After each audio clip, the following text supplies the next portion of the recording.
معاملے میں نرمی کو اختیار کرنا اللہ تبارک و تعالیٰ کو بڑا پسندیدہ ہے۔ امام بخاری نے کتاب الادب میں ایک باب قائم کیا ہے، چیپٹر قائم کیا ہے، اس کا نام رکھا ہے باب الرفق فی الامر کلہ، ہر کام میں نرمی کو اختیار کرنا۔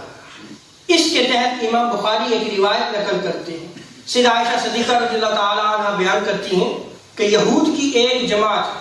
سید عالم صلی اللہ علیہ وسلم کی بارگاہ میں حاضر ہوئی اور انہوں نے کہا السلام علیکم۔ سام کا معنی ہے موت، یعنی انہوں نے موت کی بد دعا دی۔ سید عائشہ وہاں موجود تھی، انہوں نے جب سنا اور آپ رضی اللہ تعالیٰ عنہ اس معنی کو سمجھتی تھی، آپ سے رہا نہ گیا، آپ نے فوراً فرمایا وعلیکم السلام واللعنہ، تم پر موت تاری ہو، تم پر لعنت ہو کہ تم میرے محبوب کے خلاف زبان درازی کرتے ہو۔ فقال رسول اللہ صلی اللہ علیہ وسلم مہلا یا عائشہ ان اللہ یحب الرفق فی الامر کلہ۔ سید عالم صلی اللہ علیہ وسلم وہاں موجود تھے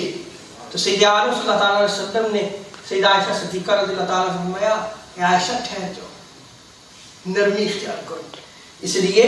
کہ اللہ تعالیٰ ہر کام میں نرمی کو پسند فرماتا ہے۔ فقلت یا رسول اللہ، سیدہ عائشہ فرماتی ہیں یا رسول اللہ اولم تسمع ما قالوا، آپ نے نہیں سنا انہوں نے کیا کہا ہے؟ قال رسول اللہ صلی اللہ علیہ وسلم قد قلت وعلیکم، عائشہ آپ نے نہیں سنا، میں نے بھی کہا وعلیکم، تم پر بھی جو ہے وہ موت تاری۔ سیدہ عائشہ صدیقہ رضی اللہ تعالیٰ عنہ بیان کرتی ہیں کہ حضور علیہ السلام ارشاد فرماتے ہیں، اس روایت کو صحیح مسلم میں نقل کیا گیا کہ نرمی جس چیز میں بھی ہوتی ہے اس کو خوبصورت بنا دیتی ہے، اور جس چیز سے نرمی نکال لی جاتی ہے اس کو بدصورت کر دیتی ہے۔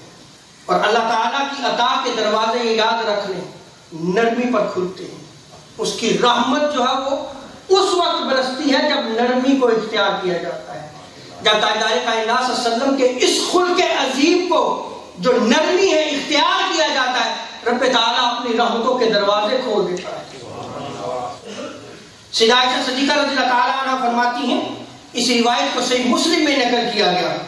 حضور علیہ السلام فرماتے ہیں یا عائشہ تو ان اللہ رفیق یحب الرفق